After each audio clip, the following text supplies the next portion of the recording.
The Great Pyramid of Giza, also known as the Pyramid of Khufu or the Pyramid of Cheops, stands as an enduring symbol of ancient Egypt's architectural and engineering prowess. This colossal structure has captured the imagination of people worldwide for centuries, and today, we embark on a fascinating journey to explore the mysteries and wonders of the Great Pyramid. The Great Pyramid, constructed during the 4th dynasty of the Old Kingdom, is estimated to have been built around 4,500 years ago. It was originally constructed as a tomb for Pharaoh Khufu, but its significance goes far beyond being a mere burial chamber. This monument stands as a testament to the advanced knowledge, precision, and dedication of the ancient Egyptians. The construction of the Great Pyramid continues to baffle experts and engineers. How did the ancient Egyptians manage to build such a massive structure with limited technology and tools? The precision of the pyramid's alignment with the cardinal points of the compass and the accuracy of its dimensions are nothing short of extraordinary. The Great Pyramid, for many people, it has obsessed many people, as it has the properties of a black hole. Once it catches you in its gravity, it is very difficult to escape. The Great Pyramid for Egyptology, it is the tomb of the pharaoh Khufu, whilst for others, it is a water pump, a power plant, a prophetic device, a geodetic marker, which encodes the dimensions of the earth, etc. The list could go on. There can be little doubt that it is the most multi-role building in existence if we accept all the theories assigned to it. Why this should be, is a mystery in itself. It's not as if the structure stands alone, but for some reason the other giant pyramids seem to get a pass. One can only assume their mass is not sufficient to generate the black hole effect. Given the huge amount of published information on the structure, I will endeavor to concentrate more on the structure itself.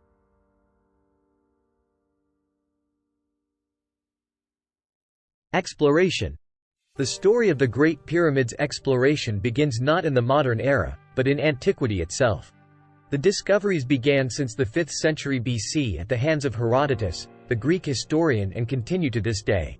I will leave you a link to discover the Great Pyramid of all time in the video description. But a clearer picture of the structure could be said to start from the arrival of Professor John Greaves, who would explore the structure during his tour of the Middle East from 1637–1640. His findings of the pyramids were published in his Pyramidographia in 1646. As we see this drawing, it comes from his publication, and highlights what was known at that time. In common with many other early explorers, the subterranean parts of the pyramid were an unknown, as the descending entrance passage and well shaft were blocked with debris. Greaves' work is probably one of the first scientific attempts to record the structure.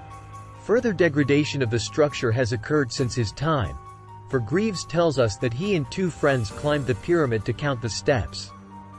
2 would record 207 steps, whilst 1 recorded 208. Today, the number of steps is closer to 203. Petrie would appear to record remnants of 203 steps. But let us now go to explore the Great Pyramid of Khufu. The exterior. In this image we are looking at the southeast corner of the Great Pyramid. To the extreme left we can see part of the old boathouse which used to house Khufu's boat, and in the foreground, the reconstructed entrance leading into Pyramid GID. Today most of the debris has been removed from around the pyramid. Likewise around Khafra's pyramid. Though unfortunately the debris surrounding Menkaura's pyramid is yet to be cleared, and is in much the same state that the early explorers found it. This massive pile of debris which flanked the pyramid was a major obstacle in determining the size of the structure. The French savants had uncovered the 2 northern corner sockets of the pyramid and an attempt was made to measure their distance. Suffice to say, distances varied significantly depending on who did the surveying. For pyramidologists the theoretical length should be 9,140 inches. This was determined with a measuring rod of about 25 inches being used to mark out the base of the pyramid, and that the number of days in the year times this rod would give the length of the year. 365.2422 times 25.025 equals 9,140 inches. Here we see a photo taken by Piazzi Smith in 1865. We can better see the debris-covered landscape of the Giza Plateau. The Sphinx is visible middle right, whilst the large hole on the south face of the pyramid is courtesy of Howard Weiss. Piazzi Smith was not equipped to excavate the mountains of debris at the base of the pyramid, But by fortunate event, on his last week at Giza he was introduced to Mr. Aitone, a contractor who had some business on the Suez Canal. According to Piazzi Smith, he had some theories on the pyramid himself, and so he dispatched one of his engineers, and Mr. Inglis and some men to excavate. This would lead to all 4 corner sockets being uncovered, which Piazzi Smith would record and photograph. The discovery of the corner sockets alone would not be sufficient to calculate the base length, as other factors would have to be taken into account, and this puzzle would finally fall to Petrie, some 15 years later. The corner sockets were described as in good condition. The chisel marks of the builders were still evident, and the floors of the sockets were noted as being perfectly level, though the sockets were somewhat irregular in shape. Here, we can see the pyramid's northern corner sockets. The socket with the fallen stone resting on its floor is the northwest socket. Today these sockets are much eroded away, thanks to the tourist traffic.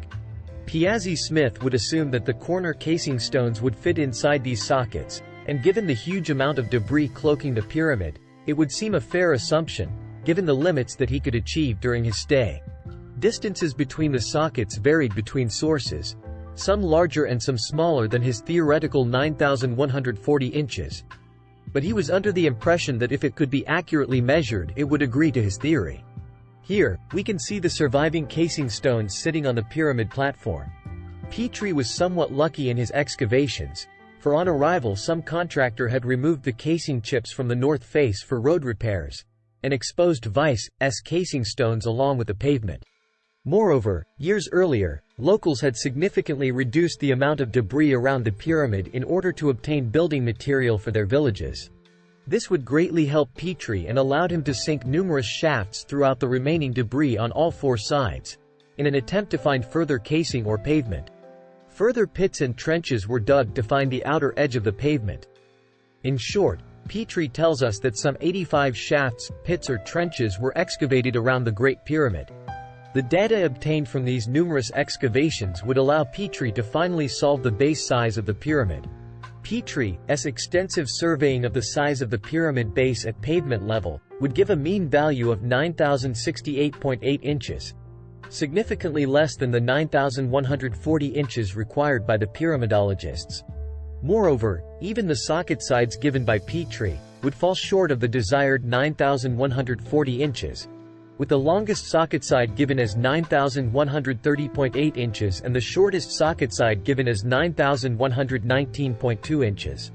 In more recent times, the late Glenn Dash did much good work on surveying the structure, with his mean length given as 230.363 meters for the base of the pyramid, or 9,069.4 inches. 23. The leveling and orientation of the structure is quite astonishing, and many theories have been developed as to how the builders may have achieved this feat, especially when we consider that the site is very far from level, and that it absorbs a considerable knoll of rock inside its construction, not unlike what we see at Khafra's pyramid.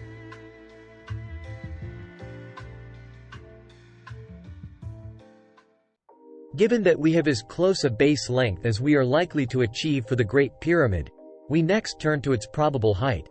This angle is very similar to the angle of the Maiden Pyramid. The exact size and angle of the pyramid is a very contentious subject, and numerous theories have been proposed to what the architect intended. But today it is generally accepted that the base of the pyramid was intended as 440 cubits long by 280 cubits high, and that the angle of the pyramid conforms to the Egyptian sect of 5.5 palms. The extent of mathematical knowledge at the time of the 4th dynasty when the pyramid was constructed is unknown. What little we know of Egyptian mathematics is from later rare survivors such as the Rhind papyrus, believed to date some 1,000 years after the construction of the pyramid.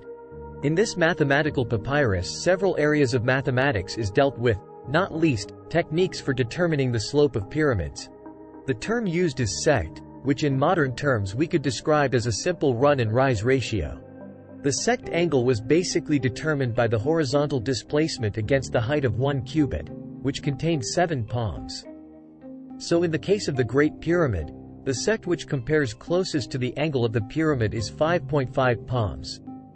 I.e., imagine a right-angle triangle whose height is 7 palms, and base is 5.5 palms. This ratio 7 to 5.5 perfectly conforms to the height of 280 cubits and half base of 220 cubits. And given the limits to the data recovered from the ruins of the pyramid, along with invoking Occam's razor, it is the simplest explanation. This sect of 5.5, either by coincidence or design, also displays the pi ratio of 22/7, as the ratio of the height of the pyramid to the semicircuit of its base, i.e. 880 to 280, can be reduced to 22/7.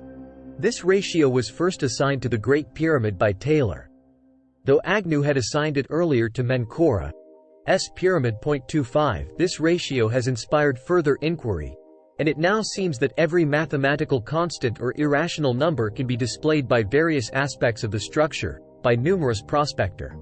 Petrie himself was not adverse to the Egyptians knowing the ratio 22/7. Curious feature of the core masonry is the strange pattern exhibited in course thickness.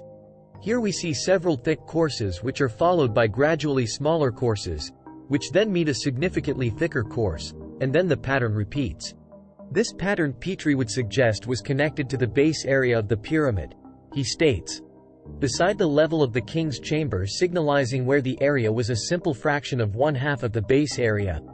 Thicker courses were perhaps intentionally introduced where the area of the course was a multiple of 1/25 the base area. This system accounts for nearly all the curious examples of a thick course being suddenly brought in, with a series above it gradually diminishing until another thick course occurs. It has been suggested that the pattern may be a natural result of the quarrying sequence. It is believed that the coarse stones came from the nearby quarries on the plateau, whilst the fine limestone casing came from the Tura quarries on the east side of the Nile. It is suggested that quarrying along the seams of the plateau, we would be left with a divergent range of quarried stone, some thicker than others depending on the size of the natural seam from which the blocks were extracted. Whether this is the case is debatable. So in some ways Petrie's course heights seem more limited to the neat backing stones visible today, whilst the majority of the stone which makes up the core is of a more irregular size, with large gaps filled with small stone and gypsum mortar, and somewhat disconnected from a particular quarry seam. Moreover, which stone has priority for course thickness, the fine Tura casing stone, or the poor local limestone? The original number of courses is an unknown, and some, as already mentioned, have been lost since the time of Greaves. In his time he reports the upper platform as some 13 feet wide, or 156 inches. Whilst in Petrie's time he gives the then size of the platform as ranging on a side form 214 to 224 inches.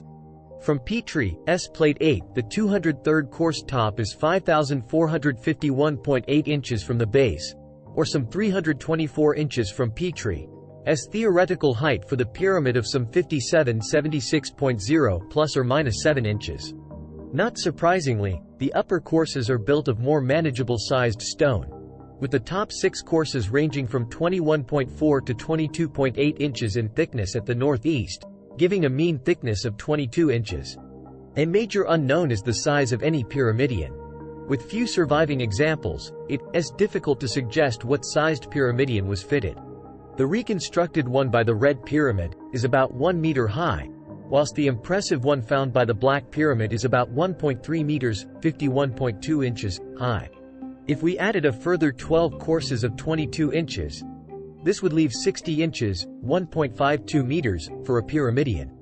Given the grand scale of the Great Pyramid and their skill, we could have a 3-cubit high pyramid added to these 12 courses for a total number of courses of 215 plus pyramidion.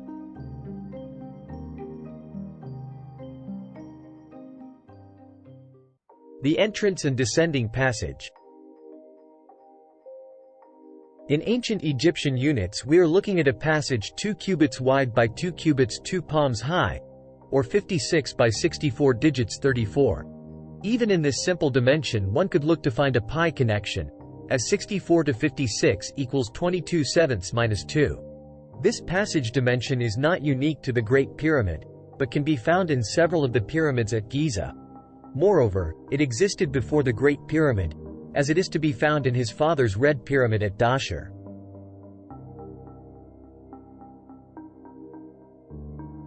The entrance to the pyramid is located on the northern side of the pyramid, at an altitude of about 20 meters from the ground.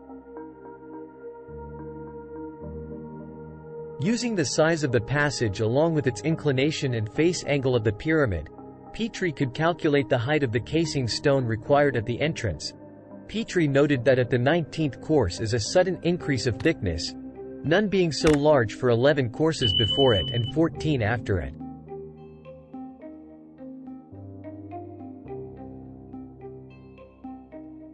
And this specially enlarged course is of exactly the required height of the doorway. It is interesting to note the number of courses which Petrie gives either side of the entrance course, i.e. 1411, as this ratio also gives an identical angle to a sect of 5.5 palms.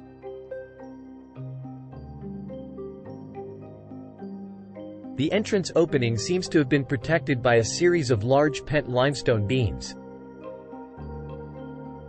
Insofar as we know, this appears unique to the Great Pyramid. Petrie would suggest that some 5 pairs of these beams may have existed, with some of the pairs exhibiting a different angle and possibly being inclined towards the pyramid as it approached the casing.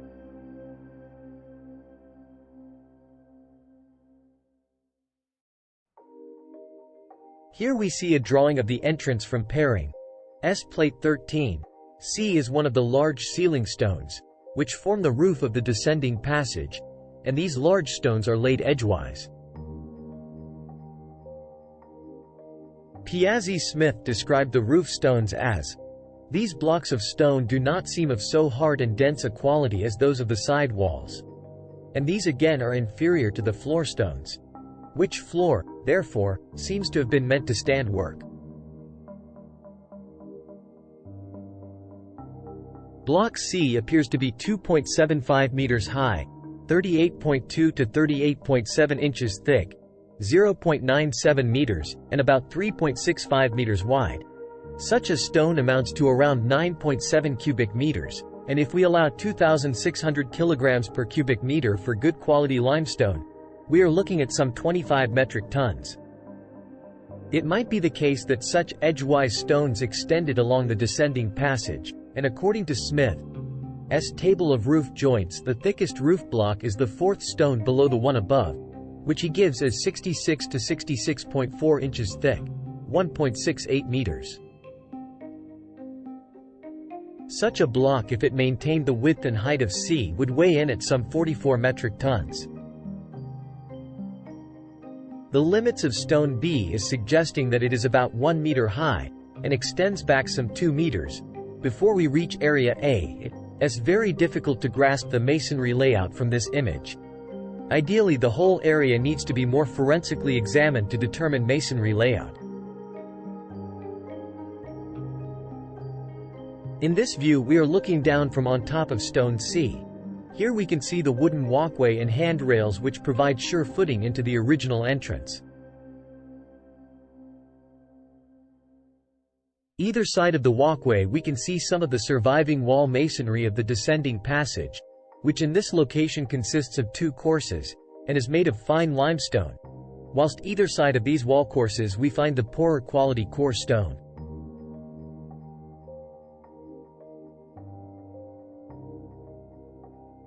To the right of the walkway we see a granite stone with 2 holes in it, believed to be a remnant of one of the portcullises which barred entry into the king's chamber.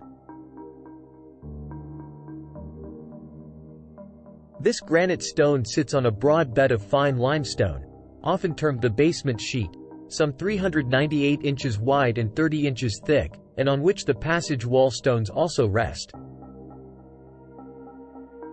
Petrie gave a total length for the descending passage as end of sloping roof, 4,143 inches. The Edgars cleared the passage, and brush out any debris in the corners of the passage, and even levered the granite stone to allow passage of their metal tape. They noted, for the first time known in history, therefore, an accurate continuous floor measurement of the passage from end to end is now made possible. 0.64 Having measured the passage 7 times, they give a distance from the point of intersection to the lower square end of the passage as slightly over 3,037.5 inches. 0.65 If we add this amount to Petrie's measure from the original entrance to point of 1,110.64 inches, we obtain a total length for the floor of the descending passage of some 4,148.14 inches or 105.3 meters.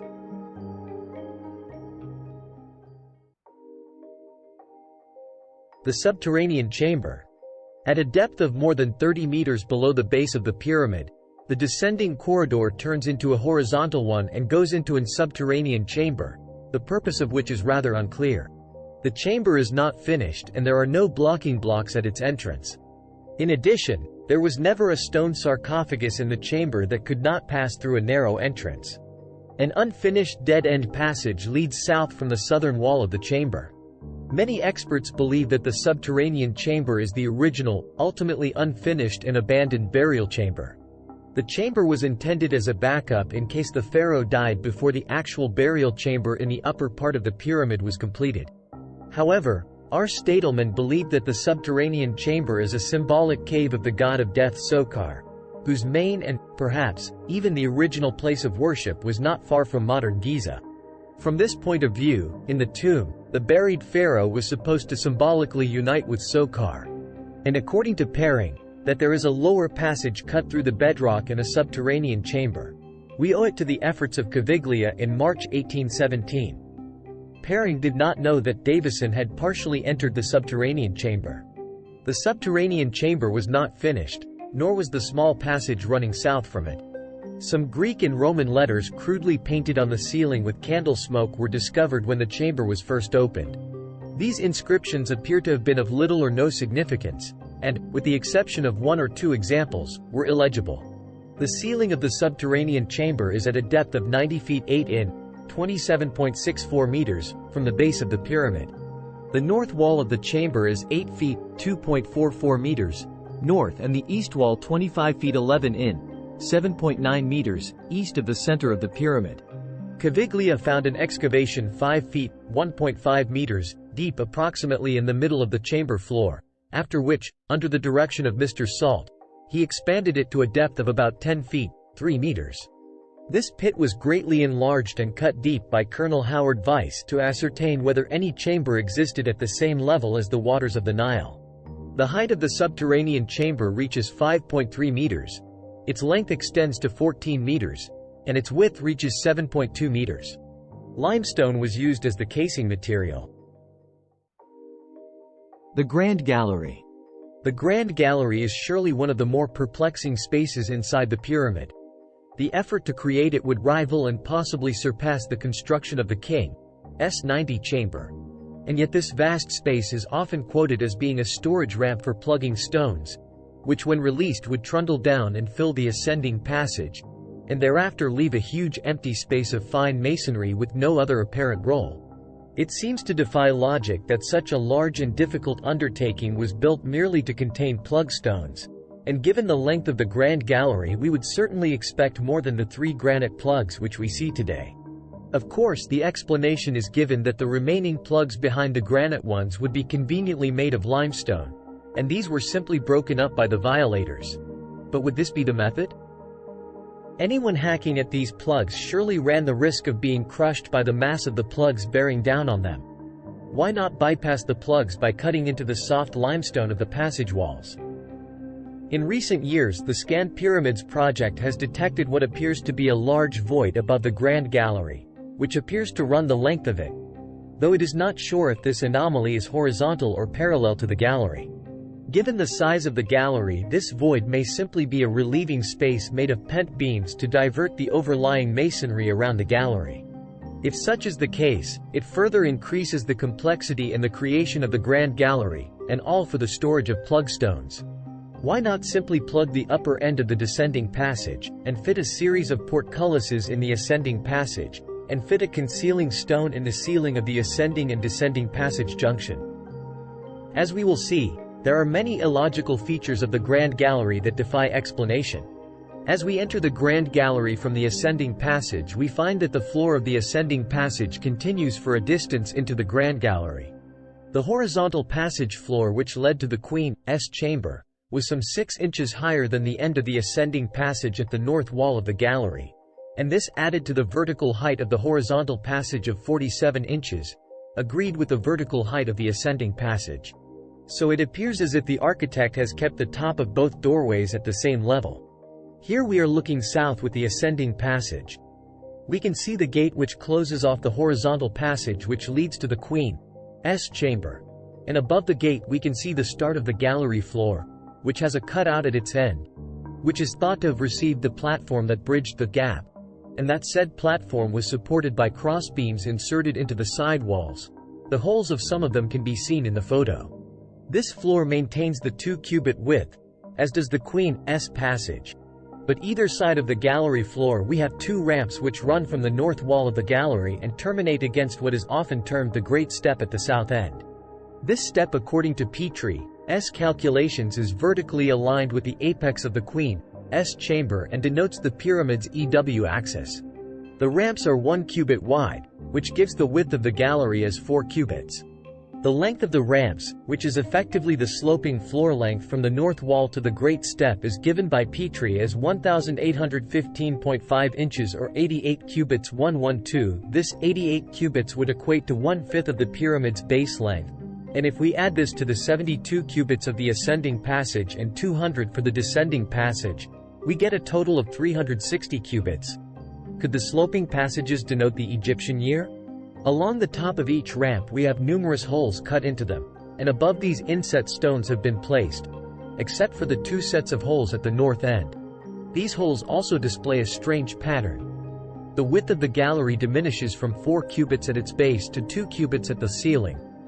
This is achieved by a series of 7 corbels on the east and west walls diminishing by a palm, such that the uppermost corbel is vertically aligned with the ramps, and bringing the ceiling width in line with the floor width. Both the north and south walls of the gallery are corbelled. A rough groove runs in each side wall for the entire length of the gallery, and exactly it is found on the face of the third corbel and 13 cms. Above its lower edge, it is 15 cms high, and on the average, a little more than 2 cms deep. The upper edge of the groove is often badly defined and chipped, while the lower one is missing in several points, as the listel between the groove and the lower edge of the corbel is often broken.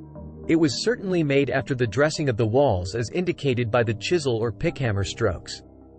According to Petrie, who took his information from Piazzi Smith, the lower edge of the third corbel is 4.22 meters. From the floor, the lower edge of the groove, 4.37 meters, and the upper edge 4.55 meters. Measurements taken vertically and not at right angles to the gallery slope. The result is that the lower edge of the groove is at a point about halfway up the gallery walls. The height of the gallery was difficult to determine due to the nature of the ceiling, which Piazzi Smith states consisted of 36 slabs, possibly 40, 115, which have all been set into the side walls at an angle, and it is thought that this was done to reduce the sliding forces bearing down on the north wall.